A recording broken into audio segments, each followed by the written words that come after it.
ان الحمد لله نحمده ونستعينه ونستغفره ونعوذ بالله من شرور انفسنا ومن سيئات اعمالنا من يهده الله فلا مضل له ومن يضلل فلا هادي له واشهد ان لا اله الا الله وحده لا شريك له واشهد ان محمدا عبده ورسوله اما بعد فان خير الحديث كتاب الله وخير الهدي هدي محمد صلى الله عليه واله وسلم وشر الامور محدثاتها وكل محدثة بدعة وكل بدعة ضلالة وكل ضلالة في النار.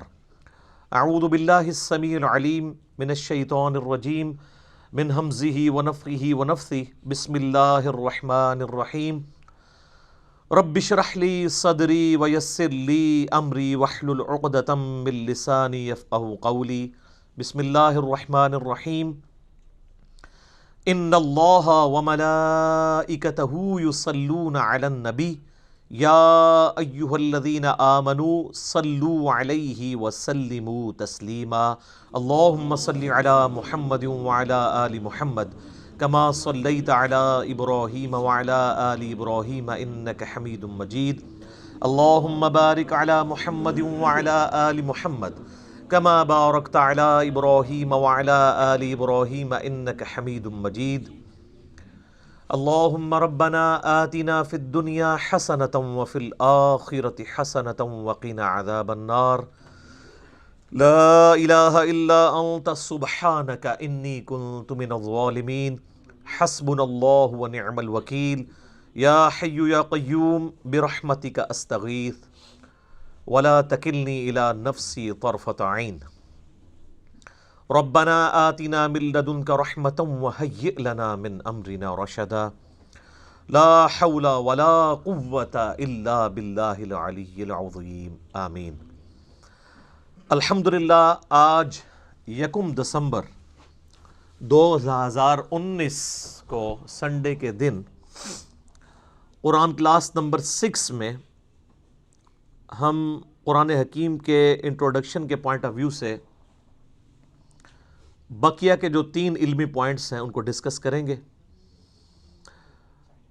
پچھلی 5 کلاسوں کے اندر ہم نے قرآن حکیم کے جو 40 پوائنٹس اس کے تعارف کے حوالے سے تھے ان کو ڈیٹیل کے ساتھ کور کیا ہے. 37 پوائنٹس میں نے کور کیے ہیں اور اللہ کے فضل سے یہ جو ایسٹ تیار ہوا ہے قرآن حکیم کے انٹروڈکشن کے اعتبار سے کسی بھی ٹاپک کو آپ جس کو آپ کریٹیکل سمجھتے ہیں اس کو میں نے الحمدللہ ان 5 کلاسوں میں کور کیا اور آج کی آخری کلاس ہے. آج انشاءاللہ امید ہے یہ آخری 3 پوائنٹس بھی کور ہو جائیں گے انشاءاللہ تعالی. علمی پوائنٹ نمبر 38 وہ ہے میرے بھائیوں قرآن حکیم کی سب سے بیسٹ تفسیر کون سی ہے. یہ اکثر لوگ پوچھتے ہیں. تو قرآن حکیم کی سب سے بیسٹ تفسیر وہ ہوگی جو قرآن پاک میں اللہ تعالیٰ نے خود ہی بیان فرما دی ہوگی. کتاب فصلت آیاتہ، یہ وہ کتاب ہے جس کی تفصیل کر دی گئی ہے. اور اس کے بعد اللہ کے محبوب صلی اللہ علیہ وآلہ وسلم کی جو صحیح الاسناد احادیث ہم تک پہنچی ہیں ان کی روشنی میں اس کی بیسٹ تفسیر ہوگی.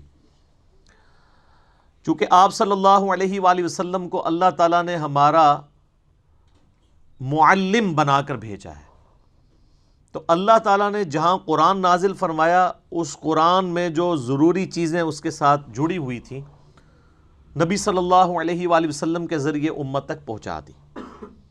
لہٰذا اس پہ کوئی دوسری رائے نہیں ہے کہ دین اسلام کے بنیادی 2 سورسز ہیں، کتاب اللہ اور سنت.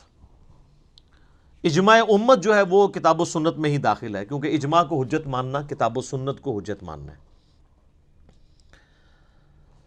اللہ تعالیٰ نے سورہ القیامہ کے اندر ارشاد فرمایا پارہ نمبر 29 میں آیت نمبر ہے 17. اعوذ باللہ من الشیطان الرجیم. ان علینا جمعہ وقرآنہ، بے شک ہمارے یہ ذمے ہے قرآن کو جمع کرنا اور اس کا پڑھانا. فَإِذَا قَرَأْنَاهُ فَاتَّبِعْ قُرْآنَهُ، تو جب قرآن پاک پڑھا جا رہا ہو تو آپ اس کی اتباع کیا کریں. ثُمَّ إِنَّ عَلَيْنَا بَيَانَهُ، اس کے بعد اس کا بیان یعنی اس کی جو تفسیر ہے وہ بھی ہمارے ذمہ ہے. اس آیت کے کانٹیکسٹ میں صحیح بخاری میں ایک حدیث ہے کہ نبی علیہ السلام پہ جب وحی کا نزول ہوتا تھا تو آپ کہ چونکہ سینہ مبارک پہ یہ نازل ہوتی تھی، روح مبارک پہ، تو آپ علیہ السلام اپنی زبان کو تیزی سے حرکت دیتے تھے تاکہ جو کچھ پڑھا جا رہا ہے جبرائیل علیہ السلام کی طرف سے وہ مجھے کریم ہو جائے، زبانی یاد ہو جائے. تو پھر اللہ تعالیٰ نے نبی علیہ السلام کی تسلی فرمائی کہ آپ اپنی زبان کو تیزی سے حرکت نہ دیا کریں، یہ ہمارے ذمے ہے آپ کے سینے میں قرآن کو جمع کرنا اور اس کے بعد اس کا بیان، اس کی تفسیر وہ بھی ہمارے ذمے ہے جو سنت کی فارم میں ہم تک پہنچی ہے. اب اکثر لوگ یہ سوال پوچھتے ہیں کہ جی قرآن حکیم کی کون سی تفسیر پڑھی جائے، اور اس حوالے سے یہ بات بھی پبلکلی آتی ہے کہ جی تفسیر بالرائے کرنا حرام ہے. اس کے حوالے سے میں پہلے بھی ڈسکشن کر چکا ہوں. جہاں تک احکامات کا تعلق ہے تو ظاہر ہے کہ وہ قرآن حکیم اور صحیح الاسناد احادیث کی روشنی میں ان کو سمجھا جائے گا. لیکن جہاں تک قرآن حکیم کے سائنٹیفک فیکٹس ہیں تو وہ جیسے جیسے سائنس آگے جا رہی ہے اور ہڈن ٹروتھس جو اس یونیورس کے ہیں وہ انسان پہ ایکسپوز ہو رہے ہیں تو اس کی بنیاد پہ ان چیزوں کو سمجھنا ضروری ہوگا. اس کے حوالے سے میں نے پچھلی دفعہ ڈسکشن کی تھی کہ ہمارے پرانے بزرگوں سے قرآن حکیم کا ترجمہ اور تفسیر کرتے ہوئے کئی فاش غلطیاں صرف اسی لیے ہوئیں کہ اس وقت سائنس کا اتنا علم نہیں تھا. اس کی وجہ سے انہوں نے ترجمے میں بھی اپنی طرف سے کچھ چیزیں داخل کر دیں جو اس وقت ان کے پاس لمیٹڈ نالج تھا، اس کو مد نظر رکھتے ہوئے، جو آج غلطیاں جو ہیں وہ مسلمانوں کے لیے وبال جان بنی ہیں. تو یہ یاد رکھیے گا کہ قرآن حکیم کے صرف ٹیکسٹ کی گارنٹی ہے. اس کے ترجمے کے اندر کوئی شخص الفاظ کا چناؤ غلط کر لیتا ہے یا تفسیر کرتے ہوئے غلط بات لکھتا ہے تو وہ قرآن حکیم اس کو آن نہیں کرتا. تو سائنٹیفک فیکٹس کے حوالے سے تو میں پچھلی دفعہ ڈسکس کر چکا. رہا احکامات کا تعلق، تو اس کے حوالے سے جو قرآن حکیم کی تفسیر ہے، سب سے بیسٹ تفسیر وہ تفسیر ہوگی جو قرآن حکیم کی آیات اور صحیح الاسناد احادیث کی روشنی میں ہوگی. اس حوالے سے امت میں کئی ایک تفاسیر لکھی گئیں، سینکڑوں کی تعداد میں تفاسیر موجود ہیں، درجنوں میں نہیں ہے. لیکن سب سے پہلے جو اسلام میں قرآن حکیم کو بنیاد بنا کے جو تفسیر لکھی گئی وہ 4 صدی ہجری میں ایک بزرگ فوت ہوئے ہیں. آپ 3 صدی ہجری کا بھی ان کو کہہ سکتے ہیں. 310 ہجری میں وہ فوت ہوئے. ابن جریر طبری رحمہ اللہ تعالی، المتوفی 310 ہجری.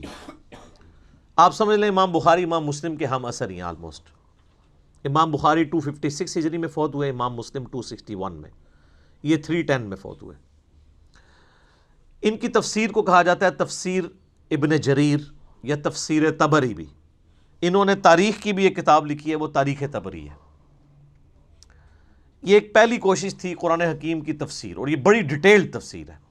ابھی تک اس کا اردو ترجمہ نہیں آیا. تاریخ ابن جریر یعنی تاریخ طبری کا اردو ترجمہ آ گیا ہے، لیکن تفسیر ابن جریر کا ابھی تک نہیں آیا.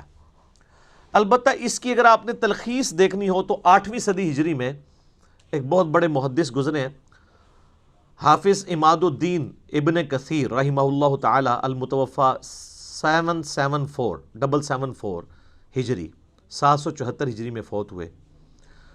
انہوں نے تفسیر لکھی، اسے تفسیر ابن کثیر کہا جاتا ہے. وہ مارکیٹ میں 6 جلدوں میں اویلیبل ہے اردو ترجمے کے ساتھ. اب تو اس کا اگلا ورژن بھی آ چکا ہے، تحکیم اور تخریج کے ساتھ بھی آ گئی ہے. قرآن حکیم کی سب سے بیسٹ تفسیر بالروایا، احادیث کی روشنی میں، روایات کی روشنی میں پوری دنیا میں جو مانی جاتی ہے وہ تفسیر ابن کثیر ہے. اگرچہ اس میں بھی کئی ایک دیو مالائی قصے کہانیاں بھی انہوں نے لکھ دی ہیں، ان کو اگر چھوڑ دیا جائے اور جو کچھ جعلی روایتیں بھی لکھ دیں ان کو بھی چھوڑ دیا جائے اور صرف صحیح الاسناد احادیث کو دیکھا جائے تو اس سے بیسٹ کوئی تفسیر نہیں ہے. اب مارکیٹ میں چونکہ یہ تخریج اور تحکیم کے ساتھ شیخ البانی رحمہ اللہ تعالیٰ اور شیخ زبیر علی زئی رحمہ اللہ تعالیٰ کی تحکیم کے ساتھ اویلیبل ہے، تو آپ کو صحیح اور ضعیف کا فرق پتہ چل جائے گا۔ مکتبہ اسلامیہ نے، جن کی یہ مشکات چھپی ہوئی ہے، 6 جلدوں میں انہوں نے شیخ زبیر صاحب کی تحکیم کے ساتھ تفسیر ابن کثیر چھاپی ہوئی ہے، PDF بھی آپ کو گوگل میں مل جائے گا۔ کمال کا کام ہے وہ۔ اس میں شیخ صاحب نے صحیح ضعیف کا فرق اور جو من گھڑت قصے کہانیاں تھیں ان کو، یعنی وہ لکھی تو ہوئی ہیں لیکن ان کے نیچے فٹ نوٹ پہ لکھ دیا کہ ان کی کوئی اصل نہیں ہے۔ اور وہی چیزیں ہیں جو لوگ پھر غلط عقیدوں کی بنیاد بنا کے پیش کرتے ہیں۔ جی وہ تفسیر ابن کثیر میں بھی لکھا ہوا ہے۔ تفسیر ابن کثیر میں لکھا ہونے کا یہ مطلب نہیں کہ قرآن و حدیث میں لکھا ہوا ہے۔ ایک عالم ہے، اس نے کوئی ایک واقعہ لکھ دیا، اس میں تو بڑے عشق مشوقی والے بھی واقعات لکھے ہوئے ہیں، ان کی کوئی اصل نہیں ہے۔ ہاں، حافظ ابن کثیر جو آیت لے کے آئے، جو حدیث لے کے آئے، اس کو آپ فالو کریں گے۔ باقی انہوں نے جو واقعات لکھ دیے کچھ، ان کی کوئی حقیقت نہیں ہے، نہ اس کو بنیاد بنا کے کوئی عقیدہ رکھا جا سکتا ہے۔ عقیدے کا سورس کتاب و سنت ہے۔ تفسیر ابن کثیر چونکہ ڈیٹیلڈ ہے، اس لیے یعنی لوگوں کے لیے پڑھنے میں بھی تردد ہوتا ہے۔ اسی کو مزید تلخیص کے ساتھ ایک جلد کے اندر اہل حدیث مکتبہ فکر کی جانب سے بڑا اچھا کام ہوا ہے۔ احسن البیان ایک قرآن کی تفسیر ہے، حافظ صلاح الدین یوسف صاحب کی، آلموسٹ ان کی 90 سال کے قریب عمر ہے۔ دارالاسلام والوں کا اکثر وہی کام کر رہے ہوتے ہیں۔ سعودی عرب سے بھی حاجیوں کو جو مفت تفسیر دی جاتی ہے وہ وہی ہے۔ پاکستان میں بھی آپ کو احسن البیان کے نام سے دارالاسلام والوں سے مل جائے گی۔ اس کا ایک بڑے یعنی سائز میں بھی ورژن آ چکا ہے۔ اس میں ریڈ اور بلیک کلر، 2 کلرز انہوں نے یوز کیے ہیں۔ ریفرنسز ریڈ کلر میں ہیں اور رائٹنگ بلیک کلر میں، فونٹ بھی موٹا ہے۔ اور سب سے بڑی خوبی یہ ہے کہ تفسیر جو ہے وہ نچلے والے ہاف پورشن میں ہوئی ہے۔ پہلے تو آپ کو پتہ تفسیریں سائیڈ حاشیے پہ چھپتی تھیں، تو وہ حاشیہ ڈھونڈتے ہوئے آدھا ادھر ہوتا تھا، آدھا ادھر ہوتا تھا، تو انہوں نے آدھا حصہ جو ہے وہ عربی اور ترجمے کے لیے رکھا ہے اور نیچے والا ہاف حصہ جو ہے اس کی تفسیر کے لیے۔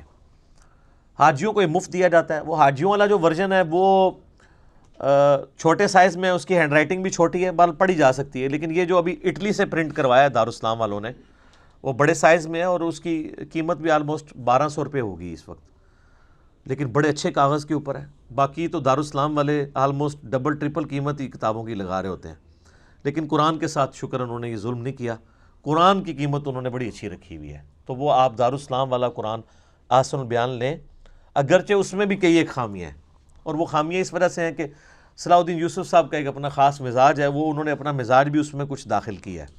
میں نے وقتاً فوقتاً اس کو ہائی لائٹ کیا ہے، اس کو ضرورت نہیں ہے، بٹ اوورآل اس وقت جتنی تفسیر اویلیبل ہیں ان میں ایک آپ کو مختصر تفسیر کے طور پہ وہ ایک اچھی تفسیر مل جائے گی ایک جلد کے اندر۔ لیکن ان تمام تفسیر میں آپ کو ایک کمزوری نظر آئے گی، اور وہ یہ ہے کہ یہ آج کے دور کے انسان کے ساتھ کئی معاملات میں مس فٹ ہے۔ ظاہر حافظ ابن کثیر نے جو تفسیر لکھی، اس کو لکھے ہوئے بھی آلموسٹ 650 سال ہو چکے ہیں۔ اب 650 سال میں دنیا چینج ہو چکی ہے، عقائد کے اختلافات نئے آ چکے ہیں۔ حافظ صاحب کے زمانے میں تو علم غیب، حاضر و ناظر، یہ والے ایشوز تو نہیں تھے۔ اب زیادہ تر ایشوز جو ہیں وہ ان عقیدوں کے حوالے سے ہیں، تو اس لیے یہ چیزیں آپ کو وہاں پہ خالی نظر آئیں گی۔ اس میں حافظ صاحب کا کوئی قصور نہیں ہے، ظاہر اس زمانے میں ایشو ہوتے تو وہ یقیناً اس کو ایڈریس کرتے۔ لیکن ایک چیز جو میں سمجھتا ہوں ان تفسیر میں کمزوری ہیں، وہ یہ ہے کہ قرآن حکیم جگہ جگہ تورات، زبور، انجیل کے حوالے پیش کرتا ہے۔ ایتونی بکتاب من قبل ھذا او اثارۃ من علم ان کنتم صادقین، لاؤ میرے پاس جو تمہارے پاس الہامی کتابیں موجود ہیں۔ اس طریقے سے سورہ آل عمران میں آتا ہے کہ تورات لے کے آؤ، اس میں پڑھ کے دیکھو کہ جو تم عقیدے اڈاپٹ کیے ہوئے ہو، اونٹ کے گوشت کے حوالے سے کانٹیکسٹ میں خصوصاً بات ہو رہی تھی سورہ نساء کے اندر، سورہ آل عمران کے اندر، پارہ نمبر 4 کے سٹارٹ میں۔ اسی طریقے سے جگہ جگہ جو یہودیوں کے فاسد نظریات کا ذکر آتا ہے، ان کی کتابوں کی تحریف کا ذکر آتا ہے، اور کچھ چیزیں قرآن اپنے حق میں استعمال کرتا ہے ان کتابوں کی، تو ظاہر وہ کتابیں تو دنیا میں موجود ہیں، تورات اور انجیل دنیا میں موجود ہے، اگرچہ تحریف شدہ ہے، وہ تو قرآن کے نزول کے وقت بھی تحریف شدہ تھی، اس کے باوجود اللہ تعالیٰ ان کتابوں کی طرف ریفر کرتا تھا کہ اس میں یہ چیزیں موجود ہیں۔ آج بھی جو اسٹیبلش تورات، انجیل اور صحائف جو ہیں وہ بنی اسرائیل کے پیغمبروں کے، وہ انجیل مقدس کے نام سے Anarkali society, Bible society Anarkali Lahore والوں نے پرنٹ کی ہے، اس میں وہ ساری چیزیں موجود ہیں۔ جب قرآن ان چیزوں کے حوالے پیش کرتا ہے تو ہمارے مفسرین کا یہ کام تھا کہ اس وقت وہ محنت کر کے ان حوالوں کو تلاش کرتے ہیں، لیکن معذرت کے ساتھ یہ کام حافظ ابن کثیر نے نہیں کیا، اور یہ اتنی بڑی کمزوری ہے کہ جس کی وجہ سے ایک آج کا پڑھا لکھا نوجوان جب ان چیزوں کو پڑھتا ہے تو وہ کنفیوز ہوتا ہے کہ بھی جب قرآن اس کی بات کرتا ہے تو پھر لائن تورات میں وہ آیات کہاں موجود ہیں، رجم کی سزا کے حوالے سے ہوں یا باقی چیزیں ہوں۔ یہ کام امت میں ایک بندے نے کیا ہے، اور اس نے وہ کام کر کے ان ساری تفسیروں کو پیچھے چھوڑ دیا۔ میرے خیال میں اسلامک ہسٹری میں علا وجہ بصیرت، میں چونکہ اکثر تفسیر پڑھ چکا ہوں، قرآن پاک کی سب سے بیسٹ تفسیر اگر کسی بندے نے کی ہے نا تو وہ مولانا مودودی رحمہ اللہ تعالی ہے۔ تفہیم القرآن، تفہیم القرآن کا صرف آپ مقدمہ ہی پڑھ لینا تو آپ کو اس کے اندر جو بجلی بھری ہوئی ہے وہ سمجھ آ جائے گی۔ ڈاکٹر اسرار صاحب کی زندگی کیوں بدلی ہے؟ تفہیم القرآن کی وجہ سے۔ پوری دنیا میں اس وقت قرآن کے اوپر جتنی آوازیں اٹھی ہیں نا، سب کو اگر آپ ڈیپ ڈگ کریں گے نا تو پیچھے مودودی صاحب نکلیں گے۔ ڈاکٹر فرحت ہاشمی، ون وومن آرمی، ان کے والد صاحب سرگودا میں جماعت اسلامی کے امیر تھے۔ ڈاکٹر فرحت ہاشمی بھی مولانا مودودی کا فیض ہیں۔ ڈاکٹر اسرار صاحب تو ان کے ڈائریکٹ شاگرد ہیں۔ ڈاکٹر اسرار صاحب نے بیان القرآن میں سورہ یوسف کی ریکارڈنگ کے دوران یہ بات خود سنائی، ویڈیو میں ریکارڈڈ ہے۔ وہ کہتے ہیں کہ جب پارٹیشن ہوئی تو پنجاب میں، جو مشرقی پنجاب ہے جو اس وقت انڈیا میں، محصور ایک علاقہ تھا، اس علاقے کا نام بھی محصور تھا، اور کہتے ہیں اس میں ہم محصور بھی ہو گئے، اور میں میٹرک کا سٹوڈنٹ تھا۔ تو کہتے ہیں ہم مورچے بنا کے مسلمانوں کی حفاظت کے لیے بیٹھے ہوتے تھے، پورا دن کرنے کو کام نہیں ہوتا تھا۔ تو ان دنوں مولانا مودودی رحمہ اللہ کی جو تفسیر ہے تفہیم القرآن، یہ ان کا جو رسالہ نکلتا تھا ترجمان القرآن، اسی کے نام پہ انہوں نے پبلیکیشن بھی بنائی ہوئی ہے ترجمان القرآن کے نام سے۔ تو اس میں مودودی صاحب کی تفسیر چھپ رہی تھی، تو ان دنوں سورہ یوسف کے اوپر مودودی صاحب لکھ رہے تھے۔ تو کہتے ہیں میرا بڑا بھائی جو ہے وہ جماعت اسلامی میں تھا، میں میٹرک میں تھا، میں نے عربی رکھی ہوئی تھی، عربی مجھے بھی آتی تھی، فارسی بھی تھوڑی بہت آتی تھی، تو میں نے ترجمان القرآن سے سورہ یوسف کی مودودی صاحب کی تفسیر جب پڑھنی شروع کی تو میرا دل قرآن کی طرف مائل ہوا، تو پھر میں نے ارادہ کیا کہ میں نے قرآن کا علم حاصل کرنا ہے۔ ویسے کنگ ایڈورڈ سے وہ میڈیکل ڈاکٹر بھی بن کے فارغ ہوئے، لیکن پیرلل میں انہوں نے مودودی صاحب سے اور امین احسن اصلاحی صاحب سے قرآن کی تعلیم بھی حاصل کی۔ تو وہ کہتے ہیں سورہ یوسف کی تفسیر نے میری زندگی بدل دی۔ مولانا مودودی نے سورہ یوسف کی جو تفسیر کیا، آپ سارے پرانے بزرگوں کی تفسیریں اٹھا کے دیکھ لیں، اینڈ پہ آپ مودودی صاحب کی تفسیر پڑھیں تو آپ کو اتنا فرق نظر آئے گا جتنا ایک پرائمری پاس اور پی ایچ ڈی میں نظر آتا ہے۔ کیوں؟ سورہ یوسف میں حضرت یوسف علیہ السلام کا جو واقعہ بیان ہوا ہے نا، اس کا ایک ورژن تورات کے اندر بھی موجود ہے۔ تورات، زبور، انجیل وہ کٹھی چھپی ہوئی ہے، جو انجیل مقدس، پورا حضرت یوسف علیہ السلام کا ذکر اس میں موجود ہے۔ جو شروع کا چیپٹر ہے پیدائش، کس طریقے سے یوسف علیہ السلام کے بھائیوں نے ان کے ساتھ کیا، اور اس طریقے سے سارے معاملات چلے۔ اب قرآن پاک میں بھی سورہ یوسف میں حضرت یوسف علیہ السلام کی پوری بایوگرافی ہے، لیکن تورات اور یوسف علیہ السلام کا جو واقعہ قرآن میں آیا یہ آپس میں میچ نہیں کرتے۔ کئی جگہ باتیں میچ کرتی ہیں، کئی جگہ فرق ہیں۔ اب اس وقت یہ ضرورت تھی کہ قرآن کی جب تفسیر لکھی جائے، اور قرآن پرانی الہامی کتابوں کا بھی ذکر کرتا ہے، تو کسی عالم کو تو چاہیے تھا ان 1400 سالوں میں کہ وہ ان کی الہامی کتابیں اٹھاتا، اس میں سے وہ آیات نقل کرتا، پھر قرآن کی آیات نقل کرتا، پھر ان کو کمپیئر کرتا اور بتاتا ہے کہ کس کا ورژن درست ہے کس کا غلط ہے۔ زیرو کام ہوا ہوا ہے اس کے اوپر، کسی پرانے بزرگ نے کام نہیں کیا۔ یہ جو پرانے بزرگوں کی لکیر پیٹتے رہتے ہیں نا، یہ میرے ساتھ آگے بات کریں، میں ان کو بتاؤں پرانے بزرگوں نے کتنی چیزیں جو ہیں ان کو ان اٹینڈڈ چھوڑا ہے جو ضرورت تھی، اور وہ کمزوریاں آ کے بعد کے لوگوں نے پوری کی ہیں۔ یہ تو ذالک فضل اللہ یؤتی من یشاء۔ اب آپ سر محنت کریں، یہاں 100 کے قریب لوگ بیٹھے ہیں، باقی ہزاروں لوگ ہماری ویڈیوز دیکھتے ہیں۔ آپ سورہ یوسف کی تفسیر تفہیم القرآن میں پڑھیں، آپ کو اگر خرید نہیں سکتے پی ڈی ایف ہماری ویب سائٹ سے ڈاؤن لوڈ کر لیں، اور اس کے بعد آپ ابن کثیر کو اٹھا لیں، تبری کو اٹھا لیں، احسن البیان اٹھا لیں، اور جتنی تفسیریں ہیں۔ تبیان القرآن غلام سو سعیدی صاحب کے اٹھا لیں، آپ کو زمین و آسمان کا فرق نظر آئے گا۔ مودودی صاحب نے ساری وہ تورات کی آیات لکھی ہیں اور جہاں جہاں وہ قرآن سے ڈیفرنس کرتی ہیں ان کا فرق بتایا، اور پھر انہوں نے ثابت کیا ہے عقلاً کہ یہ تورات کی سٹیٹمنٹ جو ہے یہ چینج ہوئی ہوئی ہے، قرآن جو بات کر رہا ہے یہی بات فٹ ان بیٹھتی ہے۔ عقل کے پیرائے کے اوپر انہوں نے ایک ایک چیز کو ثابت کیا۔ یہ تو میں ایک آپ کو ورژن بتا رہا ہوں، اس کے علاوہ بھی قرآن حکیم میں جہاں جہاں وہ آیات آتی ہیں جس میں اللہ تعالیٰ تورات کی طرف مائل کرتا ہے تو وہ ڈھونڈ کے لے کے آتے ہیں وہ آیات۔ تو یہ تورات، زبور، انجیل سے تو وہ لے کے آئے گا نا جس نے پڑھی ہوئی ہوگی، اور جس کو یہ کہانی کرائی گئی ہو کہ جی آپ نے تورات، زبور، انجیل پڑھنی نہیں ہے، اور وہ ایک جعلی روایت ترمذی اور دارمی کی پیش کرتے ہیں کہ حضرت عمر فاروق نے وہ تورات کے صفحے اٹھائے ہوئے تھے تو حضور علیہ السلام ناراض ہو گئے۔ یہ تو ان اصول محدثین پہ روایت ہی ضعیف ہے، یہ قرآن کے بھی خلاف ہے۔ قرآن تو کہتا ہے ایتونی بکتاب من قبل ھذا او اثارۃ من علم ان کنتم صادقین۔ بال مودودی صاحب نے یہ محنت کی ہے اور آج آپ پڑھیں تو آپ کا دل خوش ہوتا ہے۔ قرآن کی حقانیت جس طریقے سے انہوں نے کھول کے، ابھی میں ان سائنٹیفک فیکٹس کے حوالے سے جو ان کی ڈسکشن ہے، پھر قرآن کی جو انقلابی دعوت ہے، جو غیر مسلموں کے اسلام کے اوپر اعتراضات ہیں، اس کا آپ کو زیرو آنسر ملے گا ابن کثیر میں، ابن جریر میں اور باقیوں میں۔ لیکن مودودی صاحب وہ ساری سائنٹیفک چیزیں، وہ سارے علمی اعتراضات، چاہے وہ جدید تھے یا قدیم تھے، ان کو آخری درجے تک جا کے ایڈریس کرتے ہیں کہ ایک بندے کا دل اشش کر اٹھتا ہے کہ یار اس بندے، اور میں حیران ہوں کہ اس بندے نے، اس زمانے میں نہ کوئی سافٹ ویئر تھے، نہ حدیث کی کتابیں ہر بندے کی پہنچ میں تھی، اس بندے نے اتنا انٹلیکچوئل کام کیا ہے، اور پھر جو اللہ نے ان کو روانگی دی تھی قلم کی، ماشاء اللہ تعالی لا حول ولا قوت الا باللہ۔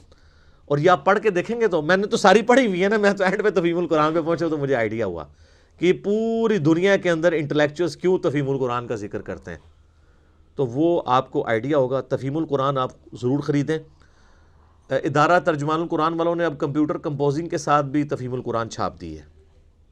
پہلے تو وہ ہینڈ ریٹن تھی نا کاتب کی، وہ خیر کاتب بھی وہ بڑا کلاس کا کاتب تھا جس نے لکھی ہوئی تھی، لیکن ظاہر ہے کمپیوٹر کمپوزنگ والی ذرا فونٹ بڑا کر دیا انہوں نے، تو عام مکتبوں سے آپ خریدیں گے تو آپ کو بڑی مہنگی ڈبل قیمت لگاتے ہیں۔ بہتر یہ ہے کہ آپ جماعت اسلامی کے جو آپ کے دفاتر ہیں اپنے علاقوں میں، ان کے پاس جائیں، ان کو کہیں ہول سیل پرائس کے اوپر لگائیں، تو وہ آدھی قیمت پہ آپ کو آلموسٹ ملے گی۔ اب خلافت و ملوکیت مارکیٹ میں 400 روپے کی بک رہی ہے جو نئی انہوں نے پرنٹ کی ہے، ہول سیل پہ اس کی قیمت جو ہے 240 روپے ہے۔ کتنا فرق ہے؟ تو وہ آپ تفہیم القرآن اگر کوئی خرید نہیں سکتا تو وہ ہماری ویب سائٹ پہ جائے، گوگل میں جائے، آپ کو اس کا PDF مل جائے گا، PDF ڈاؤن لوڈ کر لیں، وہ تو فریلی اویلیبل ہے۔ کوئی بھی ایشو ہو آپ تفہیم القرآن کو کھول کے پڑھیں، انشاءاللہ آپ کو آخری درجے تک چیزیں کلیئر ہوں گی کہ یہ اختلاف کیا تھا اور اس کی کیا شکل ہے۔ ایون اہل تشیع کی کتابوں کے ریفرنسز بھی تھے نا جو، وہ بھی مولانا مودودی نے جمع کیے ہیں۔ یعنی سیدنا عمر کا دفاع کرنا پڑا سورہ نور کی آیت نمبر 55 میں خلافت کے حوالے سے کہ اللہ تعالیٰ جو وہ اہل ایمان کو زمین میں خلافت دے گا، تو نہج البلاغہ سے مولا علی کا خطبہ انہوں نے نقل کیا ہے۔ جو جنگ قادسیہ میں حضرت عمر جا رہے تھے تو مولا علی نے ان کو روکا تھا اور کہا تھا کہ اللہ تعالیٰ نے آپ کو مسلمانوں کا مرکز بنایا، اگر آپ شہید ہو گئے تو پیچھے ہمارا شرازہ بکھر جائے گا۔ اب یہ نہج البلاغہ میں خطبہ لکھا ہوا تھا شیعہ کی کتاب میں، کسی کو نظر نہیں آیا، حافظ ابن کثیر کو نظر نہیں آئی نہج البلاغہ، لیکن اب جب شیعہ کے سامنے آتا ہے تو اب شیعہ کے لیے وہ خطبہ پڑھ کے خلفائے راشدین کی شان کو سمجھنا آسان ہے بنسبت ہماری کتابوں کے ریفرنسز کے، تو مودودی صاحب نے وہ نقل کیا۔ میں یعنی تفہیم القرآن کی اگر آپ کو انالیسس کروں تو مجھے یہاں پہ کم از کم 30-40 گھنٹے چاہیے شروع سے لے کے اینڈ تک، کہ اللہ تعالیٰ نے اس بندے سے کتنا بڑا کام لیا۔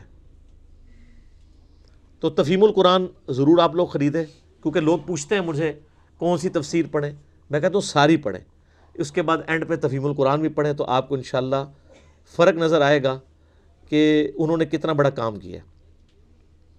تفسیر کے حوالے سے عموماً اہل بدعت جو ہے نا، ان کی طرف سے بڑے دھوکے دیے جاتے ہیں۔ وہ کہتے ہیں نہیں قرآن پاک کی آیات کا شان نزول بھی دیکھنا بڑا ضروری ہے۔ وہ یہ سمجھ رہے ہوتے ہیں کہ شان نزول سے شاید رزلٹ کوئی اور نکل آئے گا۔ یعنی قرآن پاک کے پہلے صفحے پہ لکھا ہے نا ایاک نعبد و ایاک نستعین، وہ کہتے ہیں اس کا شان نزول ڈھونڈیں تاکہ ہم یا علی مدد یا غوث پاک مدد ثابت کر لیں۔ آپ اپنی عقل استعمال کریں کہ شان نزول کیا قرآن کی آیات کا ایسا ہو سکتا ہے جو قرآن کی سٹیٹمنٹ کے اپوزٹ جا رہا ہو؟ پاسبل ہی نہیں ہے۔ قرآن اگر کہہ رہا ہے کہ تیری ہی عبادت کرتے ہیں اور تجھی سے دعا مانگتے ہیں، تو احادیث یا اس کا شان نزول کبھی آپ کو یہ سپورٹ نہیں کرے گا کہ آپ بابوں کو پکارنا شروع کر دیں، قبروں سے مانگنا شروع کر دیں۔ سورہ نساء کی آیت نمبر 82 ہے کہ اگر قرآن اللہ کے سوا کسی اور ہستی کی طرف سے ہوتا تم اس میں اختلاف کثیر پاتے۔ اتنی موٹی کتاب میں عام آدمی لکھتا ہوا تو بھول ہی جائے گا پہلے صفحے پہ میں کیا لکھ کے آیا ہوں، اور آگے جا کے کچھ اور لکھ دے۔ اگر قرآن کے پہلے صفحے پہ ایاک نعبد و ایاک نستعین لکھا ہے نا، تو قرآن میں کوئی آیت اس کے خلاف نہیں ہوگی، وہ آپ کو نظر آ رہی ہوگی۔ جیسے وَاسْتَعِینُوا بِالصَّبْرِ وَالصَّلَاةِ، نماز اور صبر سے مدد چاہو، کہتے ہیں جی اس سے تو ثابت ہو گیا کہ غیر اللہ سے مدد، تو اس کا مطلب ہے المدد یا نماز، المدد یا صبر۔ کہتے ہیں نہیں جی، وہ نماز پڑھیں تو اللہ کی مدد آتی ہے، تو پھر اللہ ہی ہے نا، کیونکہ آگے ان اللہ مع الصابرین۔ وَاسْتَعِینُوا بِالصَّبْرِ وَالصَّلَاةِ کا یہ مطلب کیسے ہو گیا کہ المدد یا نماز، المدد یا صبر؟ مدد تو اللہ ہی کی ہے اعمال کے ذریعے۔ عقیدہ بالکل ٹھیک ہے۔ وہ جی قرآن میں ہے وَتَعَاوَنُوا عَلَى الْبِرِّ وَالتَّقْوَى وَلَا تَعَاوَنُوا عَلَى الْإِثْمِ وَالْعُدْوَانِ، نیکی پرہیزگاری کے کاموں میں ایک دوسرے کی مدد کرو، برائی میں۔ اچھا جی، تو کیا اس سے یہ ثابت ہو گیا کہ آپ نے نیکی کا کام کرنا ہے، مجھے پانی پلانا ہے تو میں آپ سے پانی مانگتا ہوں؟ ٹھیک ہے، آپ مجھے پلا بھی دیں گے، لیکن اگر آپ اس سے یہ سمجھتے ہیں کہ میں بغداد میں کسی فوت شدہ بزرگ جو قبر میں چلے گئے ان سے پانی مانگوں، تو مانگ کے دیکھ لیں، اگر آتا ہے تو پی لیں۔ اللہ سے بھی مانگیں گے وہ بھی پانی نہیں آپ کو گلاس بھر کے دے گا، کیونکہ دنیا اسباب کے ساتھ جڑی ہوئی ہے۔ جو چیزیں اسباب کے تحت آتی ہیں وہ ان چیزوں سے الگ ہے۔ خیر یہ الگ سے ٹاپک ہے، میرا مسئلہ نمبر 3 ہے دعا صرف اللہ ہی سے۔ 2.25 گھنٹے کا میں نے یہ سارے مسئلے اس میں سیٹل کیے ہیں۔ کہ شان نزول، شان نزول، اور اس کا دھوکہ دے دے کے قرآن ڈائریکٹ نہیں پڑھنا گمراہ ہو جاؤ گے۔ یہ بات یاد رکھیں، قرآن حکیم اپنے عقائد اور نظریات میں کسی شان نزول کا، کسی حدیث کا بھی محتاج نہیں ہے۔ قرآن پاک میں جو آیات آئی ہیں وہ منوان اسی طریقے سے عقیدے کے طور پہ قبول کی جائیں گی۔ احادیث سے مزید سمجھنے میں ضرور آسانی ہوگی، لیکن یہ نہیں ہوگا کہ احادیث کے بغیر وہ چیزیں سمجھنا ناممکن ہو جائیں گی۔ ہاں جہاں پہ ڈفرنس آئے گا وہاں ہم احادیث کی طرف جاتے ہیں صرف اس لیے کہ سمجھنے میں فرق ہے۔ جیسا کہ سورہ بقرہ میں جب تک کالا اور سفید ڈورا الگ نہ ہو جائے، فجر کے وقت کے پوائنٹ آف ویو سے فجر کے لفظ موجود ہیں، تم نے سحری بند نہیں کرنی۔ بخاری میں آتا ہے عدی ابن حاتم نے وہ سفید اور کالا دھاگا رکھ لیا ہوا تھا، اور وہ دیکھتے رہتے تھے جب تک ان دونوں کے کلر علیحدہ نہیں ہوتے سحری کرتے تھے۔ حالانکہ من الفجر موجود تھا، فجر کے ساتھ آسمان کے ڈوروں کا ذکر ہے، لیکن حدیث نے بریف کر دیا وہ نہ بھی ہو حدیث تب بھی ہم فجر سے آسمان کا ڈورا ہی مراد لیں گے۔ جب کوئی فرق لگ جائے وہ علیحدہ بات ہے۔ شان نزول کا محتاج نہیں ہے قرآن۔ قرآن کی آیات آفاقی ہیں، جسے فٹ اسے گفٹ۔ اس پہ میں نے مسئلہ 154 ڈیٹیل ریکارڈ کروا دیا ہے جو دھوکہ دیتے ہیں۔ شان نزول، شان نزول۔ تیمم کی آیات نازل ہوئی، صحیح بخاری میں آتا ہے ایک سفر کے دوران سیدہ عائشہ کا ہار گھوم گیا تھا، تو اس میں ڈیلے ہو گیا تو پانی وہاں اویلیبل نہیں تھا، تو تیمم کی آیات نازل ہوئی۔ اس واقعے سے تیمم کا طریقہ نہیں بدلتا۔ ایک واقعہ انٹرسٹ کے طور پہ ہو سکتا ہے، اینڈ رزلٹ یہ ہے کہ تیمم مٹی سے ہی کرنا ہے اور چہرے اور ہاتھوں کا مسح کرنا ہے۔ شان نزول سے فرق کیا پڑا؟ ایک ہسٹوریکل ریکارڈ ہی ایڈ ہوا نا۔ اس کو میں دنیاوی مثال سے بتاتا ہوں۔ کیا آپ کے لیے اس کا شان نزول جاننا ضروری ہے کہ ٹریفک سگنل جب ریڈ ہوتا ہے اس پہ ہم کیوں کھڑے ہوتے ہیں اور گرین پہ کیوں چلتے ہیں؟ اور اس کا شان نزول جاننے سے کیا ریڈ اور گرین اپوزٹ ہو جائیں گے؟ کسی کے دماغ میں اس وقت یہ بات آئی ہوگی کہ ریڈ کلر خون کا ہے، خون خطرے کی علامت ہے، تو ہم ریڈ کلر سے مراد یہ لیتے ہیں کہ آپ نے کھڑے ہو جانا ہے۔ اور گرینری آنکھوں کو بھاتی ہے، نیچر میں بھی اللہ تعالیٰ نے گرینری رکھی ہے، تو گرین کے اوپر ہم چلیں گے۔ آپ اس کی جتنی مرضی توجیحات بیان کریں، اینڈ رزلٹ یہ ہے کہ ریڈ پہ کھڑے ہونا ہے اور گرین پہ چلنا ہے۔ اینڈ رزلٹ میں کوئی فرق پڑا ہے؟ تو اس کی ہسٹری جاننے سے آپ کے انٹرسٹ میں اضافہ ضرور ہوگا، فرق نہیں پڑے گا آپ کو ہسٹری پتا ہو یا نہ ہو، فالو آپ نے گرین اور ریڈ کو کرنا ہے۔ اس طرح قرآن پاک کی آیات کا شان نزول پتا ہو یا نہ ہو، فالو آپ نے آیات کو ہی کرنا ہے۔ لیکن ایک اور چیز ہے، وہ ہے کانٹیکسٹ، سیاق و سباق وہ ضروری ہے، اور وہ قرآن میں ہی موجود ہوتا ہے، اس کے لیے حدیث کی ضرورت نہیں ہوتی. Point to be noted. اگر قرآن کو آپ حدیث کا محتاج کر دیں گے تو پھر قرآن تو ناقص کتاب ہو جائے گی نا. اگر آپ کہیں گے نماز کا طریقہ نہیں ہے قرآن میں، تو قرآن نے کب دعویٰ کیا کہ نماز کے طریقے کے لیے یہ کتاب نازل ہوئی ہے؟ یہ تو احکامات ہیں، اس کا ٹاپک ہی نہیں ہے قرآن میں نماز کا طریقہ. نماز کی فرضیت کا ذکر ہے اور اس کے لیے سنت کی طرف دھکیل دیا گیا. من یطع الرسول فقد اطاع اللہ قل ان کنتم تحبون اللہ فاتبعونی یحببکم اللہ. عقیدے کے اعتبار سے قرآن پاک ایک پرفیکٹ کتاب ہے. اعمال اس کا ٹاپک ہی نہیں ہے، اعمال کی ترغیب صرف ٹاپک ہے. کانٹیکسٹ جو ہوتا ہے نا وہ قرآن کے اندر سیاق و سباق موجود ہوتا ہے. اس کے بغیر اگر آپ قرآن کو سمجھیں گے تو پھر وہی کام کریں گے جو اس وقت جاہل علماء کر رہے ہیں کہ آیات کو بیچ میں سے نکال کے اپنا لقمہ اس کے منہ کے اندر ڈال دیتے ہیں. مثال کے طور پہ سورہ نساء کی آیت نمبر 64 ہے، جب اپنی جانوں پر ظلم کر لو تو نبی علیہ السلام کے پاس حاضر ہو جاؤ، اور پھر نبی علیہ السلام بھی اللہ کے حضور تمہاری سفارش کریں تو اللہ تعالیٰ معاف کر دے گا. وہ کہتے ہیں دیکھیں جی ہمیں تو بتا دیا گیا کہ آپ نے گناہوں کی معافی کے لیے نبی علیہ السلام کے پاس جانا ہے، قبر رسول پہ جا کے عرض کرنی ہے، اور پھر وہ اللہ کے حضور کریں گے تو آپ کی. اچھا اب یہ اس جملے کے اعتبار وہ کہتے ہیں جی قرآن کی آپ تو خود کہہ رہے ہیں کہ قرآن کی آیات آفاقی ہیں اور یہ شان نزول کی محتاج نہیں، ہمیں آپ نے شان نزول نہیں آپ بتانا. ہم کہتے ہیں ہم نہیں بتائیں گے، لیکن کانٹیکسٹ تو بتائیں گے نا، جو قرآن میں ہی موجود ہے کہ یہ کس موقع کی بات ہو رہی ہے اور یہ بات کب تک کے لیے ویلڈ ہے. وہ شان نزول نہیں ہے، وہ سیاق و سباق ہے، اس کو کہا جاتا ہے کانٹیکسٹ. اور وہ قرآن میں ہی موجود ہے کہ یہودی جو اوپر سے مسلمان ہو گئے تھے منافقین تھے، جب اپنی مرضی ہوتی تھی تو نبی علیہ السلام سے فیصلہ کرواتے تھے، جب مرضی نہیں ہوتی تھی تو فیصلہ لے کے یہودیوں کے پاس چلے جاتے تھے. تو پھر نبی علیہ السلام کو اللہ تعالیٰ نے قرآن میں فرمایا کہ انہوں نے جو ظلم کیا نا کہ اپنا فیصلہ آپ سے نہیں کروایا، کلمہ گو ہوتے ہوئے جو اندر سے منافق تھے، قانونی طور پہ تو مسلمان تھے، صحابی بھی تھے قانوناً، اندر سے منافق تھے، اور یہ جا کے طاغوت سے فیصلے کرواتے ہیں نا. ان کو چاہیے کہ یہ اب آپ کے پاس آئیں، آپ سے معافی مانگیں، اللہ سے معافی مانگیں، آپ ان کے لیے سفارش کریں، پھر اللہ ان کو معاف کرے گا جو انہوں نے عہد شکنی کی ہے. اس کا قبر رسول پہ جا کے مانگنے سے کوئی تعلق ہی نہیں تھا. اس کا کانٹیکسٹ قرآن کے اندر ہی موجود ہے. آپ پچھلی آیات پڑھنی شروع کریں، پھر اس سے اگلی آیت بڑی سخت آئی، اے نبی مجھے تیرے رب ہونے کی قسم اگر تو کسی معاملے میں فیصلہ فرما دے اور یہ اپنے دل میں اس کے بارے میں بھی کوئی حرج پائیں گے نا، ایمان والے نہیں ہو سکتے جب تک سر تسلیم خم نہ کر دیں. وہ کہتے ہیں نہیں وہ آفاقی ہیں. ہم کہتے ہیں چلے for the sake of argument agreed. تو اس میں تو ہے کہ اپنے فیصلے نبی علیہ السلام سے کروانے چاہیے. تو ٹھیک ہے، پھر آپ عدالتیں بند کر دیں، جب کبھی جھگڑا ہو قبر رسول پہ حاضر ہو، اندر سے آواز آ جائے گی. کہتے ہیں نہیں یہ اس طرح تو نہیں ہوگا، تو جو آپ پھر بنائے ہوئے کیتا وہ بھی نہیں ہوگا. یہ علمی پھکی ہے کہ اگر آپ نے اس کو وہ سمجھنا ہے. اور اس سے بڑی یہ کہ ثقیفہ بنی ساعدہ میں جو مسئلہ مس ہینڈل ہوا، جس کی وجہ سے آج تک امت دو ٹکڑے ہوئی ہے، میرا اس کے اوپر کلپ بھی ہے، سیدہ فاطمہ کا قاتل کون. حضرت ابوبکر اور حضرت علی میں اختلاف ہوا، 6 مہینے تک بخاری مسلم میں آتا ہے حضرت علی نے بیعت نہیں کی ہے. یار کسی کے دماغ میں نہیں آیا وَلَوْ أَنَّهُمْ إِذْ ظَلَمُوا أَنفُسَهُمْ جَاءُوكَ سورہ نساء نمبر 64 کے تحت حضرت ابوبکر اور علی مشورہ کرتے ہیں، آؤ جی قبر رسول سے فیصلہ کرتے ہیں، قرآن میں تو ہے اپنے ہر فیصلے میں نبی کو حاکم مانو، ابھی پوچھ لیتے ہیں آپ کا وصی کون ہے.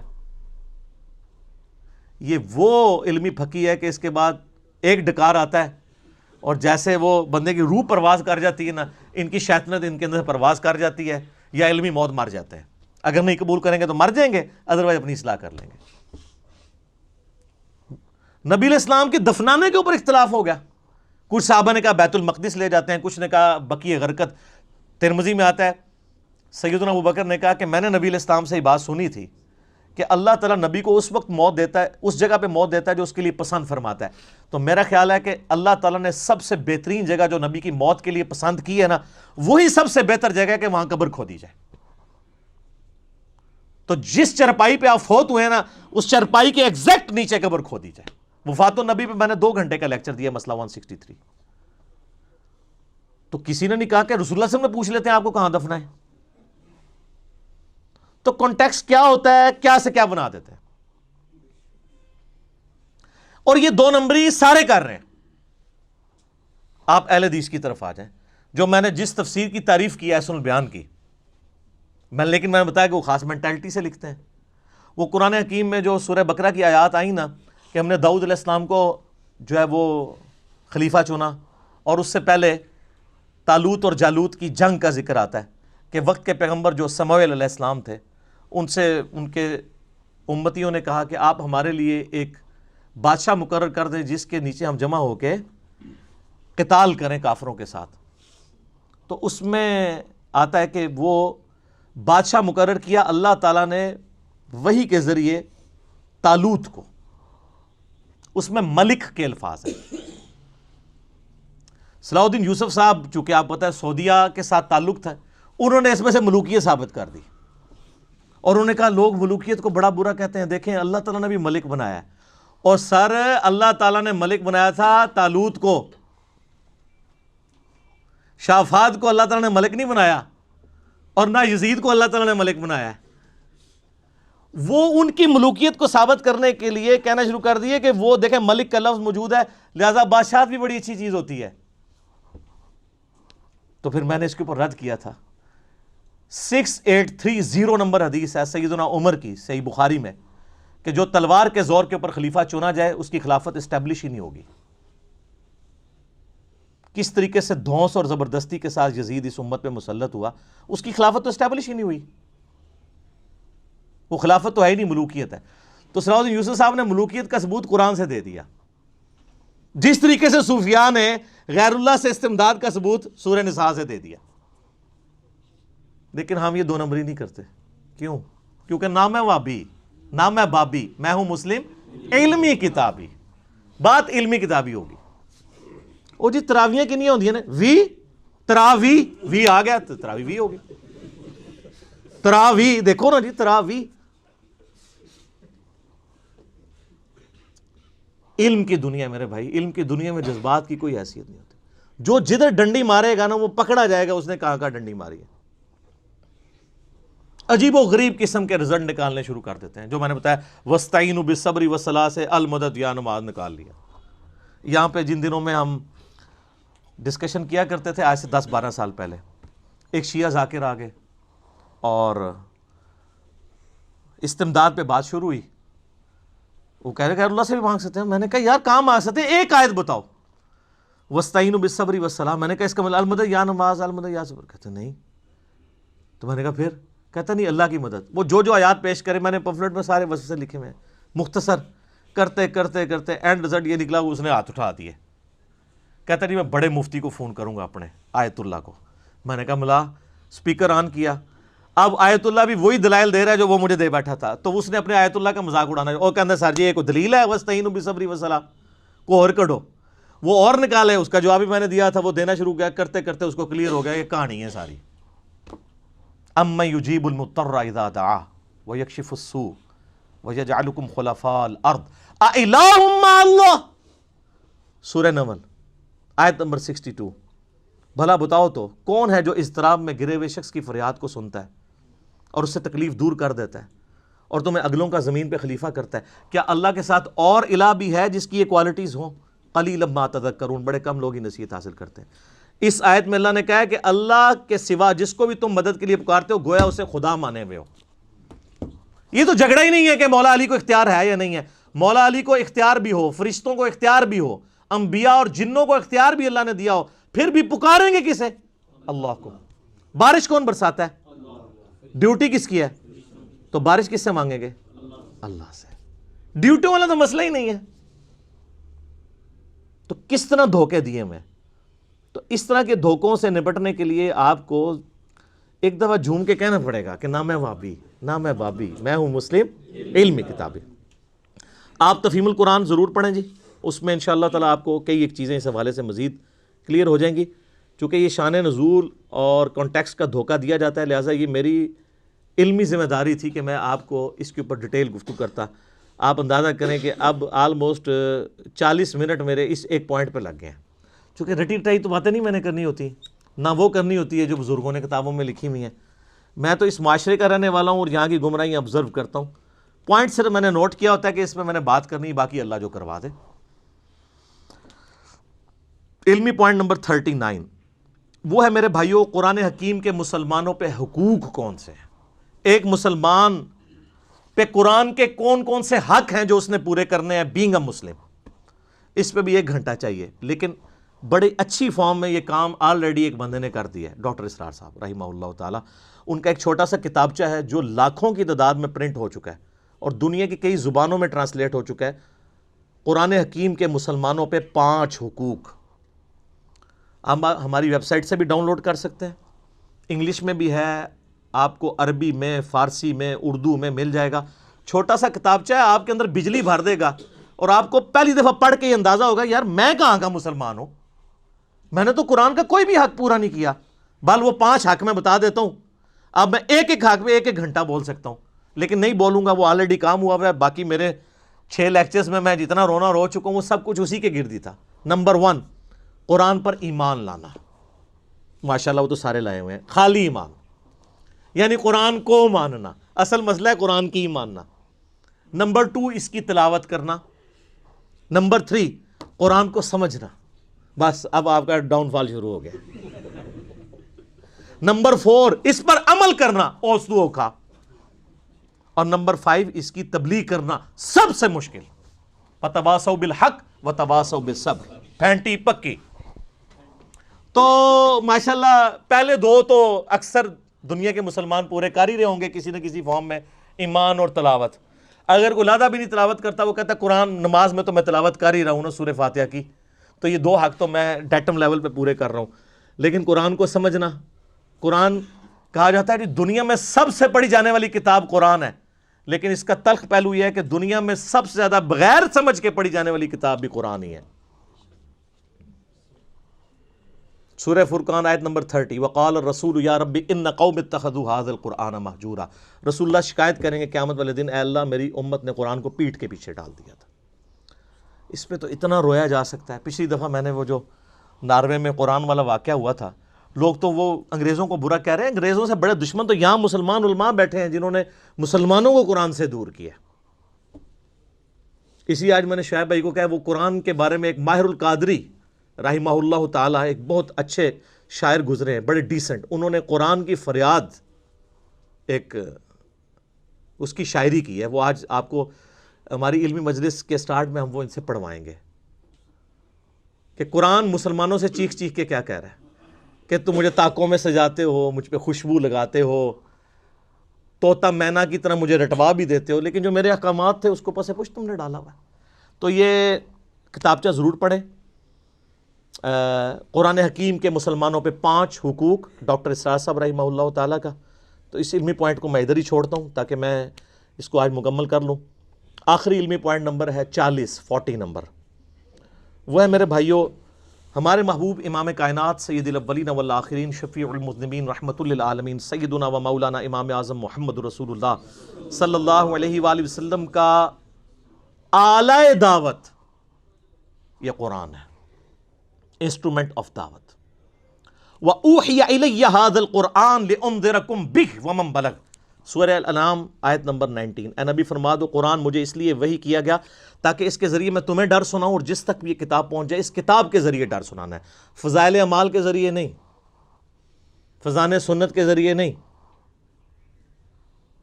بلکہ اس کتاب کے ذریعے. اعلی دعوت قرآن. نبی علیہ السلام کا واحد معجزہ جس پہ دعوی نبوت ہے وہ قرآن. اس پہ میں گھنٹوں پچھلی کلاسوں میں بول چکا ہوں. نبی صلی اللہ علیہ وآلہ وسلم کے ہر خطبے کا آغاز صحیح مسلم میں آتا ہے اما بعد فإن خیر الحدیث کتاب اللہ، کتاب اللہ کی تعریف کے ساتھ. نبی علیہ السلام نے حجۃ الوداع کے موقع پر یہ جو حدیث تھی صحیح مسلم کی 2005 نمبر فإن خیر الحدیث کتاب اللہ، حجۃ الوداع کی حدیث صحیح مسلم میں 2950 ہے. جابر بن عبداللہ کہتے ہیں اور اس کو روایت کیا امام باقر نے. امام باقر محمد باقر بن علی بن حسین بن علی، امام حسین علیہ السلام کے پوتے نے، حضرت جعفر صادق کے جو والد تھے. جابر بن عبداللہ سے صحیح مسلم 2950، بڑی لمبی حدیث ہے. نبی علیہ السلام کے حج کے چیپٹر کی مشکات میں بھی آپ کو حج والے چیپٹر میں پہلی حدیث ملے گی. وہ کہتے ہیں کہ نبی علیہ السلام نے ہمیں حجۃ الوداع کے موقع پر فرمایا تھا میں تم میں وہ چیز چھوڑ کے جا رہا ہوں کہ میرے بعد اگر اسے مضبوطی سے پکڑ لو گے کبھی گمراہ نہیں ہوگے، اور وہ اللہ کی کتاب ہے۔ مسلم شریف میں سنت کا ذکر نہیں ہے، صرف کتاب اللہ کا ہے، اور سنت اس کے اندر ہی داخل ہے۔ ایک حسن درجے کی روایت المستدرک للحاکم میں دو چیزیں چھوڑ کے جا رہا ہوں، کتاب اللہ اور سنت۔ المستدرک للحاکم میں کتاب العلم چیپٹر میں 318 نمبر، لیکن مسلم شریف میں جو حجۃ الوداع کا خطبہ ہے اس میں صرف قرآن کا ذکر ہے، ابو داؤد میں بھی صرف قرآن کا ذکر ہے، سنت اسی کے اندر شامل ہے۔ من یطع الرسول فقد اطاع اللہ۔ تو نبی الاسلام نے حجۃ الوداع پہ قرآن، پھر اس کے بعد غدیر خم کا جو خطبہ ہے سب سے سٹرانگ خطبہ قرآن کی شان میں، وہ حجۃ الوداع کے بعد بھی مکے سے مدینے آتے ہوئے خم نامی گاؤں میں آپ علیہ السلام نے خطبہ دیا، جو مسلم میں 4 حدیثیں ہیں، 6225 سے 6228۔ اے لوگو آگاہ ہو جاؤ، میں بھی ایک انسان ہوں، قریب ہے کہ اللہ کا قاصد یعنی موت کا فرشتہ میرے پاس آئے اور میں اس کی دعوت قبول کر لوں۔ میں اپنے بعد تم میں 2 بھاری چیزیں چھوڑ کے جا رہا ہوں، ان میں سے پہلی چیز اللہ کی کتاب ہے، تم اس کتاب کو پکڑو، اپنا تعلق اس کتاب کے ساتھ مضبوط کرو۔ اللہ کی کتاب اللہ کی رسی ہے، جو اسے پکڑے گا ہدایت پہ ہوگا، جو چھوڑ دے گا گمراہ ہو جائے گا۔ اور زید ابن ارقم کہتے ہیں پھر نبی الاسلام کہتے رہے اللہ کی کتاب، اللہ کی کتاب، اللہ کی کتاب۔ اور پھر فرمایا دوسری بھاری چیز میرے اہل بیت ہیں، میں اپنے اہل بیت کے معاملے میں تمہیں اللہ کا خوف دلاتا ہوں، میرے بعد ان کے ساتھ برا سلوک نہ کرنا۔ 3 دفعہ آپ نے فرمایا، لیکن امت بالکل الٹ چلی، نہ قرآن کو پکڑا اور نہ اہل بیت کو چھوڑا، سارے قتل کر دیے۔ اچھا یہ ماہر القادری کا ہی شعر ہے، ان کے ہاتھوں سے لٹی باغ رسالت کی بہار، جو نمازوں میں پڑھتے صدا پڑھتے رہے صلی اللہ۔ کافر مارتے دکھ نہ ہوتا، وہ کہتے ہیں جو نماز میں اللہم صلی اللہ محمد وعلی آل محمد پڑھتے رہے انہوں نے ہی رسول اللہ کے خاندان کو ذبح کیا۔ یہ بھی ماہر القادری کا شعر ہے، جنہوں نے وہ قرآن کی فریاد لکھی ہے، تاکوں میں سجایا جاتا ہوں۔ بڑا کلاس کا شاعر تھا یہ ماہر القادری۔ تو یہاں پہ غدیر خم پہ بھی قرآن، اور پھر وسیع بھی قرآن، بخاری اور مسلم دونوں میں ہے۔ بخاری میں نبی علیہ السلام کی وفات والے چیپٹر میں عبداللہ ابن ابی اوفا سے کسی نے پوچھا کہ کیا نبی علیہ السلام نے اپنا وصی کسی کو بنایا تھا؟ انہوں نے کہا نہیں۔ تو انہوں نے کہا پھر ایک عام آدمی کے لیے کیوں لازم ہے کہ وہ مرتے وقت وصیت کرے؟ انہوں نے کہا اس لیے کہ نبی علیہ السلام نے ہمیں قرآن پہ چلتے رہنے کی وصیت کی تھی، وصی رسول بھی قرآن۔ ہم حضرت ابوبکر صدیق رضی اللہ تعالیٰ عنہ کو خلیفۃ الرسول مانتے ہیں، وصی رسول نہیں مانتے، کیونکہ صحیح مسلم میں اما عائشہ سے کسی نے پوچھا کیا نبی علیہ السلام نے اپنا خلیفہ کسی کو بنایا تھا؟ انہوں نے کہا نہیں۔ تو انہوں نے پوچھا اگر بناتے تو انہوں نے کہا میرا خیال ہے کہ ابو بکر کو بناتے۔ ان کا ابو بکر کے سوا کسی کو بناتے ہیں؟ تو فرمایا عمر کو، اور کہا اس کے سوا؟ تو فرمایا ابو عبیدہ ابن جراح کو۔ اما عائشہ خود کہہ رہی ہیں صحیح مسلم میں، اگر حضرت ابوبکر وصی رسول ہوتے تو اما عائشہ خود کہتی ہیں وصی رسول وہ ہیں، خلیفۃ الرسول ہے، صحابہ کے اجماع سے، نہ کہ وصی رسول۔ باقی وہ جو نمازیں پڑھانے والے ہیں تو مولا علی نے بھی نمازیں پڑھائی ہیں۔ بخاری میں حدیث ہے ابو بکر کے علاوہ سارے دروازے بند کر دو، ترمذی میں حدیث ہے کہ علی کے سوا سارے دروازے بند کر دو۔ اشارے دونوں طرف ملتے ہیں، غدیر خم پہ مولا علی کی طرف اشارہ ملتا ہے اور باقی جگہوں پہ حضرت ابو بکر کی طرف، تو وہ صحابہ کے اجماع نے چنا۔ یہ علیحدہ سے ایک ٹاپک ہے، مسئلہ 55B 3 گھنٹے کا اس پہ ریکارڈڈ ہے۔ وصی رسول کون؟ قرآن۔ تو قرآن کے گرد ہی ساری چیز گھومتی ہے۔ اس حوالے سے میں نے ایک ریسرچ پیپر لکھا ہے امام الانبیاء کی دعوت قرآن، اور میرا مسئلہ نمبر 1 2 گھنٹے کا وہ ریسرچ پیپر میں نے سارا پڑھایا ہے، توفیق ہو تو وہ ضرور دیکھیں۔ اور پچھلے دنوں جو یہ ناروے والا واقعہ ہوا ہے اس پہ میں نے کئی ایک احادیث بیان کی تھی قرآن کی عظمت کے حوالے سے، اور اس آیت کو حرز جاں بنا لیں، سورۃ الفرقان آیت نمبر 30، وقال الرسول یا ربی ان قوم اتخذوا ھذا القرآن مہجورا۔ قیامت والے دن نبی علیہ السلام شکایت کریں گے کہ میری قوم نے، میری امت نے قرآن کو پیٹھ کے پیچھے ڈال دیا تھا۔ صحیح مسلم میں حدیث ہے 534 نمبر، والقرآن حجت لک او علیک، قیامت والے دن قرآن یا تیرے حق میں دلیل بنے گا یا تیرے خلاف دلیل بن جائے گا۔ صحیح بخاری میں سیدنا ابو بکر کا پہلا خطبہ ہے کتاب الاعتصام بالکتاب والسنہ چیپٹر میں، کتاب و سنت کو مضبوطی سے پکڑنا۔ انتہائی گستاخانہ خطبہ ہے ہماری ڈاکٹرن میں، لیکن قرآن و سنت میں فٹ بیٹھتا ہے۔ اس میں حضرت ابوبکر کہتے ہیں کہ اللہ تعالیٰ نے اپنے نبی کو اس کتاب کے ذریعے ہدایت دی، اب یہ تمہارا کام ہے کہ کتاب باقیوں تک پہنچا کے اس کتاب کے ذریعے انہیں ہدایت دو، کیونکہ وہ کہیں گے کیا نبی گمراہ تھے؟ نہیں، وَوَجَدَكَ ضَالًّا فَهَدَىٰ، اے نبی تمہیں ہم نے اپنی محبت میں خود رفتہ پایا اور ہدایت کی اعلیٰ ترین درجے تک پہنچا دیا۔ ہر نبی پیدائشی نبی ہوتا ہے، لیکن جب وحی کا نزول اس کے اوپر ہوتا ہے پھر اس کی ہدایت کامل درجے تک پہنچ جاتی ہے، گمراہ کبھی بھی نہیں ہوتا نبی۔ سورہ الشورى کا آخری رکوع یہ ہے کہ ہم نے اے نبی علیہ السلام اس قرآن کے ذریعے آپ کو ہدایت دی ہے، وَإِنَّكَ لَتَهْدِي إِلَىٰ صِرَاطٍ مُسْتَقِيمٍ، اور اب آپ بھی لوگوں کو سیدھے راستے کی طرف مائل کرتے ہیں۔ تو اعلی دعوت قرآن، وصی رسول قرآن، اس کے علاوہ بھی کئی ایک احادیث ہیں۔ میرا مسئلہ نمبر 170 بھی ہے، 170 نمبر، قرآن حکیم کے ترجموں کے جو دھوکے دیے جاتے ہیں کہ جی کس کا ترجمہ پڑھیں قرآن حکیم کی اہمیت کے پوائنٹ آف ویو سے، یعنی اس پہ تو گھنٹوں بولا جا سکتا ہے، لیکن میں نے کوشش کی ہے کہ اپنی 6 کلاسوں میں قرآن حکیم کا تعارف آپ دیکھ لیں، آلموسٹ یہ 6 گھنٹے کی گفتگو تو بن گئی نا۔ ابھی بھی اس پہ گھنٹوں گفتگو ہو سکتی تھی، لیکن میں نے اس کو سکپ کیا تاکہ ہمارا قرآن پاک والا معاملہ جو ہے وہ تفسیر والا شروع ہو جائے۔ امید ہے انشاءاللہ تعالی اگلی دفعہ ہم سورۃ الفاتحہ سے آغاز کریں گے، اور اس میں پہلا لیکچر کوشش کروں گا سورہ فاتحہ کے اوپر ہی ہو، کیونکہ ام القرآن ہے، یہ قرآن کی ماں ہے، قرآن کا مقدمہ ہے۔ اس کے بعد سے پھر سورہ بقرہ جب شروع ہوگی تو پھر ہم جتنی آیات ہماری اس 55 منٹ کے اندر ہو جائیں گی وہ ٹھیک ہے، پھر اس سے اگلی۔ ویسے تو میں قرآن حکیم کی 9 سالوں میں ایک پوری ڈیٹیل ریکارڈنگ پورے قرآن کی کرا چکا ہوں، آپ کو پتہ ہے، 2010 سے لے کر 2019 تک، تو وہ یوٹیوب کے اوپر اویلیبل ہے۔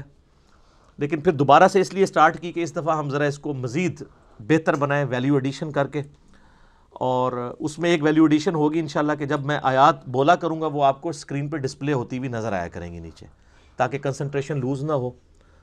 تو انشاءاللہ تعالی اگلی دفعہ ہم سورۃ الفاتحہ سے اللہ کا نام لے کے شروع کریں گے، اور اللہ تعالیٰ سے ہم یعنی امید کرتے ہیں کہ اللہ تعالیٰ اتنا موقع دے کہ ان چیزوں کو ہم ایک دفعہ مکمل کر لیں انشاءاللہ تعالیٰ۔ دیکھیں دنیا میں کئی لوگوں نے تفسیریں ریکارڈ کروائی ہوئی ہیں، لکھی بھی ہوئی ہیں، آپ وہ تفسیریں لکھی بھی پڑھ کے دیکھ لیں، ریکارڈڈ بھی سن لیں، اس کے بعد اس مسکین کی بھی کوئی ایک آیت کی تفسیر نکال کے دیکھ لیں، تو آپ کو زمین و آسمان کا فرق نظر آئے گا۔ اس کی وجہ یہ ہے کہ جو علماء یہ کام کرتے رہے، کسی خاص مکتبہ فکر سے اٹھے، اسی نیریٹو میں انہوں نے بات کرنے کی کوشش کی۔ ہم نے تو پوری کوشش کی، آپ کو پتہ ہے میں نے اپنی جو 9 سالوں میں ریکارڈنگ ہوئی اس میں ایک آیت کے اوپر بھی میں نے 6 گھنٹے بھی گفتگو کی ہے، 8 گھنٹے بھی گفتگو کی ہے، صرف اس لیے کہ وہ آیت بون آف کنٹینشن بنی ہوئی تھی اختلافات کے پوائنٹ آف ویو سے، میں نے کوشش کی کہ اس کو ایڈریس کیا جائے۔ لیکن اب جو ہماری یہ تفسیر ریکارڈ ہونے جا رہی ہے اس میں میں اتنا ڈیٹیل نہیں بولوں گا، صرف کراس ریفرنسز دے دوں گا، جس طرح آج میں نے کئی کراس ریفرنسز دیے ہیں، مسئلہ نمبر 55B کا دیا ہے، مسئلہ نمبر 1 کا دیا ہے، وہ 55B 2.25 گھنٹے کا ہے، 1 نمبر 2 گھنٹے کا ہے، مسئلہ 170 1.5 گھنٹے کا ہے۔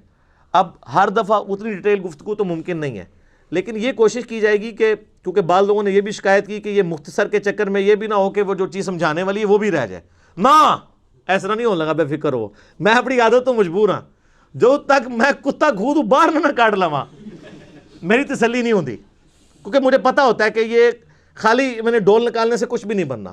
جو فرسودہ عقائد ہیں ان کو ایک ایک چیز کو الگ کرنا ہے کہ یہ یہاں پہ مس کوٹ کیا ہے، یہاں پہ مس کوٹ کیا، یہاں پہ غلطی ہوئی، یہاں پہ غلطی ہوئی، اس غلطی کو ریکٹیفائی کرنا، اور پھر غلطی کسی کی بھی ہو۔ یہ جو آج میں نے ڈسکس کیا سورہ نساء آیت نمبر 64 وَلَوْ أَنَّهُمْ إِذْ ظَلَمُوا أَنفُسَهُمْ جَاءُوكَ کا، اس میں حافظ ابن کثیر ایک عجیب و غریب واقعہ لے آئے کہ وہ قبر رسول پہ ایک عرابی حاضر ہوا، عرابی زبر کے ساتھ، اور اس نے کہا یا رسول اللہ بھوک سے ہلاک ہو گئے، یہ ہو گیا، وہ سو گیا، اس کو اونگ آئی، نبی علیہ السلام کی خواب میں زیارت ہوئی، آپ نے فرمایا عمر کو میرا سلام کہنا، اور یہ وہ تارج میث صاحب بھی بیان کر رہے ہیں۔ تو اہل حدیث سارے نا تارج میث صاحب کے پیچھے پڑے ہوتے ہیں، دیکھو یار کس قسم کے عقیدے بیان کر رہا ہے، بریلوی کیا کر رہے ہیں، حالانکہ کام حافظ ابن کثیر ڈال کے گیا ہے، تو وہ حافظ ابن کثیر سے نکال کے دکھاتے ہیں، یہ دیکھیں جی حافظ صاحب نے کام ڈالا ہے، تو ہمارے پاس تو نہیں لا سکتے، ہمیں تو حافظ صاحب کی دونس تو بہت چھوٹی، حافظ صاحب تو بیچارے 8ویں صدی ہجری میں آیا ہے، ہم تو پہلی صدی میں بھی کسی کی دونس ماننے کے لیے تیار نہیں ہیں کتاب و سنت کے خلاف۔ کیوں؟ کیونکہ نہ میں وہابی نہ میں بابی، میں ہوں مسلم علمی کتابی۔ یہ کہنا آسان ہے علمی کتابی، لیکن یہ اطیع اللہ و اطیع الرسول، اس پہ چلنا بہت مشکل ہے کیونکہ وہ آگے وَأُولِي الْأَمْرِ مِنْكُمْ کے ساتھ پھر تنازع بھی آ جاتا ہے، وہ جب تنازع آتا ہے تو فَرُدُّوهُ إِلَى اللَّهِ وَالرَّسُولِ کی طرف آنا مشکل ہوتا ہے، کیونکہ تلوار لٹکی ہوئی ہوتی ہے نا۔ اسی لیے میں کہتا ہوں حسین نہیں روزانہ ماما جمدیاں، کیوں؟ اس لیے کہ یہ بہت کم لوگوں کا لیول ہوتا ہے کہ برائی کو ہاتھ سے روکیں۔ لوگوں کو تو گیم سمجھ ہی نہیں آئی نا ہوا کیا ہے، وہ تو ہم نے پھر کھولا ہے نا کہ معاملہ ہوا کیا ہے، لوگ کس طرح مسلط کا شکار ہو جاتے ہیں، اور کوئی بندہ اپنی جان دینے کے لیے تیار نہیں ہوتا۔ آپ اس دور میں دیکھ لیں، پچھلے ڈکٹیٹر نے لال مسجد میں مسلمانوں کا قتل عام کیا، ان کے اپنے فرقے کے لوگ بھی ان کے ساتھ کھڑے نہیں ہوئے، جس کی وجہ سے 15 سال ہمیں خودکش حملے بھگتنے پڑے پاکستان میں، اسی کا ریونج تھا نا۔ تو میں ڈر رہا تھا کہ یہ جو بھی دھرنا چل رہا ہے فضول مان والا، یہ دوسرا لال مسجد نہ بن جائے، ورنہ اگلے 15 سال پھر پار ہو جانے تھے۔ تو وہ جب یہ معاملہ ہو رہا تھا اس وقت کوئی مولوی کھڑا ہوا؟ کوئی بھی نہیں۔ تو آپ اس زمانے میں بات کریں گے؟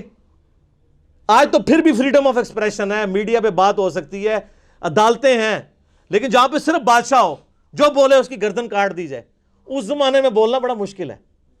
ٹھیک ہے، یہ آج تو بڑا مبارک دور ہے، فریڈم آف ایکسپریشن ہے۔ بادشاہوں کے زمانے میں فریڈم آف ایکسپریشن نہیں ہوتا تھا۔ میں نے کتنے بخاری اور مسلم سے واقعات بیان کی ہیں کہ لوگ ڈرتے ہوئے باتیں ہی نہیں کیا کرتے تھے، جو کرتا تھا وہ ٹانگا جاتا تھا۔ تو انشاءاللہ ہم کوشش کریں گے کہ ہم اس سچائی کی دعوت کو پوری ایمانداری کے ساتھ پبلک تک پہنچانے کی کوشش کریں، لیکن مدد اللہ ہی سے ہے۔ نستعین باللہ ونتوکل علیہ وحسبنا اللہ ونعم الوکیل ولا حول ولا قوة الا باللہ العلی العظیم۔ صلوا علی الحبیب اللہم صلی علی محمد وعلی آل محمد کما صلیت علی ابراہیم وعلی آل ابراہیم انک حمید مجید۔ اللہم بارک علی محمد وعلی آل محمد کما بارکت علی ابراہیم وعلی آل ابراہیم انک حمید مجید۔ اللہ تعالیٰ سے دعا ہے جو حق بات میں نے کہی اللہ تعالیٰ ہمارے دلوں میں راسخ فرمائے، اگر جس بات میں غلطی سے میرے منہ سے کوئی غلط بات نکل گئی اللہ تعالیٰ ہمیں معاف کر دے، ہمارے دلوں سے بھی محو کر دے، بھلا دے، ہمیں کتاب و سنت کی تعلیمات پر عمل کر کے دوسرے بھائیوں تک پہنچانے کی توفیق عطا فرمائے۔ سبحانک اللہم و بحمدک اشہد ان لا الہ الا انت استغفرک و اتوب الیک وما علینا الا البلاغ المبین۔ جزاکم اللہ خیرا۔